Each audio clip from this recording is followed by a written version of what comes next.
Hello, explorers. Welcome back. Before we begin, I just wanted to say that if you like these videos, we would love if you interacted with them, whether that be hearting the video, commenting below, or subscribing to our channel. These interactions can help us be seen by a wider group of new explorers. Now that that's out of the way, onto the video. Welcome back, everyone. Today's exploration is all about escaping the Matrix. Though sadly, there were no wicked futuristic motorcycles for us to ride, just a lot of old bones. So, let's get cracking. When you were in school, did your class ever go on field trips? They were pretty rare for me, but I'll never forget visiting the La Brea Tar Pits and the Los Angeles Children's Museum.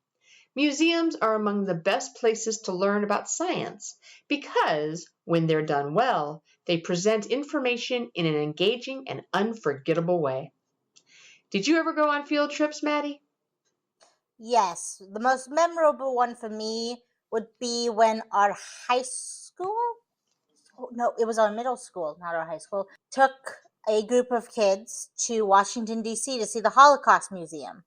All this to say, our latest adventure was actually to a really fun museum.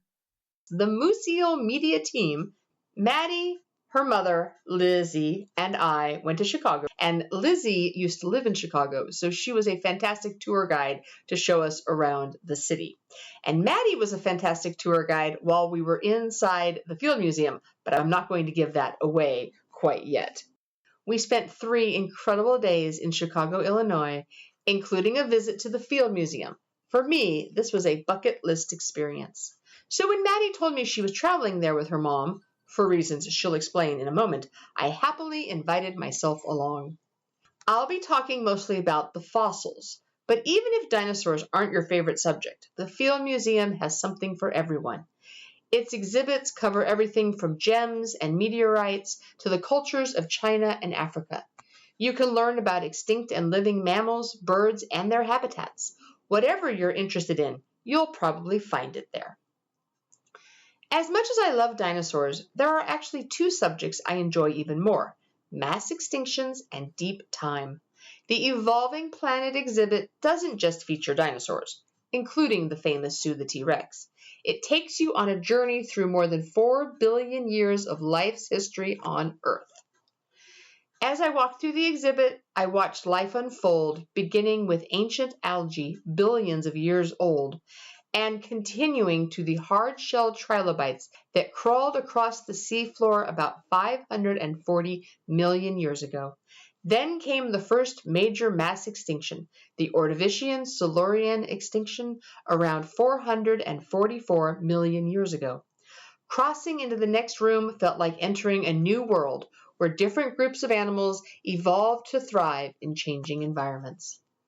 The journey continued past some of the first vertebrates to venture onto land, including Tiktaalik, and on to the remarkable proto-mammals that dominated the Permian period before dying out during the end Permian extinction 252 million years ago. Eventually, I arrived at the Dinosaur Hall. From the towering Apatosaurus to the delicate feather impressions of Archaeopteryx, I was completely captivated. So captivated, she almost lost our guide several times. Well, our guide, her name was Laura, she was fantastic, but she had a limited amount of time, and so she had to move us through the displays, and I wanted to linger. Luckily, I did get to go back later. The exhibits don't simply introduce each dinosaur. They also explain how these animals are related and how scientists piece together their evolutionary history. The next gallery was home to Sue the T-Rex, the most complete Tyrannosaurus rex fossil discovered so far. This dinosaur has a bumpy history full of lawyers and lawsuits, but I am glad that the Field Museum acquired Sue in the end. They have done an outstanding job not only of displaying this incredible fossil, but also explaining why discoveries like this continue to shape our understanding of dinosaurs and the history of life on Earth. Sue is still an active subject of scientific research, and I'm sure there are many more discoveries still to come. I could spend hours talking about everything I learned during our visit to the Field Museum, and maybe someday it will become its own series on a single light. But the real reason we traveled to Chicago wasn't dinosaurs. On contrary, it most certainly was, just not the prehistoric ones of our world. Are they called dinosaurs? They're called fossil Pokemon, and therefore they are just like fossil dinos. Maddy really wants to talk about the real reason we were at the museum. And since this is a topic that before a few weeks ago I knew nothing about, and Maddy is the expert, I'm going to let her take over this spark now and explain about the exhibit that we went and saw, the real reason why we were there. I have never had the Field Museum even on my radar, but I went because Pokemon, in tandem with the Field Museum, was hosting an exhibit that showed off the similarities and differences between the Pokemon fossils and the real-life counterparts that they were based off of. They had created life-size models of what these Pokemon fossils would have looked like, from Tyrantrum, which was based off of Tyrannosaurus rex, to Omnionite, who was based off this little shell mollusk. Each one was tied not only to the wonders that have excited children, and me who is still a grown adult, yay, to play and love, but to a scientific reasoning and to show how the real world connects to creation and how we form different things that maybe, as Jen pointed out, she doesn't fully understand. But I enjoyed it. It was fun to share something that I really love and connected to something that you really loved, and my mom, which was dinosaurs in your case, and the fossils, and how once you looked at the Pokemon versus the real life creature it was combined with, or in some cases the plant it was combined with, you're like, oh, this makes sense. I can see like the similarities they have. The one thing that impressed me the most was that the people who drew Pokemon or who designed it obviously looked at real fossils to create their fossil Pokemon. And I was very impressed with the obvious research that went into creating these imaginary creatures. What I enjoy about Pokemon is that they take these realistic creatures and they go, well, what would they look like reinvented as these mythical creatures that can shoot water, break rocks, fly in the skies, and shoot laser beams?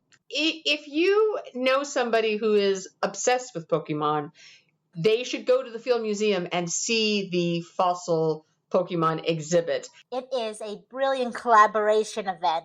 I will say, though, if you are going to go, you have to get a separate ticket to the Pokemon Museum. It is not the same ticket. They are in the same building, though. My friends who went a week before we didn't have tickets. There were a few tickets that day. On the day we went, there were not. They were sold out. So you can't go just assuming you're going to get in. Buy your tickets early for sure. I really like, too, how they sort of highlighted what was Pokemon and what was real. Everything behind a red background was from our world. So the Periocephalosaurus was in red. They had like actual fossils in red. And then the 3D mock-ups of the Pokemon themselves were in blue. And they had like how to say the name, a description of the Pokemon, something maybe that isn't found in like your Pokemon decks. As a non-Pokemon fan, I do recommend going.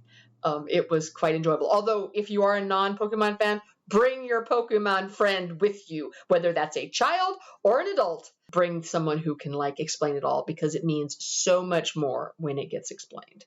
And as a Pokemon fan, I give it 2 thumbs up. I very much enjoyed it. There you go. With all this being said, and trust me, we still have a ton more to say. If you guys like this and want more, let us know in the comments. Otherwise, we are glad we got to dig up some new information, and we hope you guys join us another time. Bye-bye!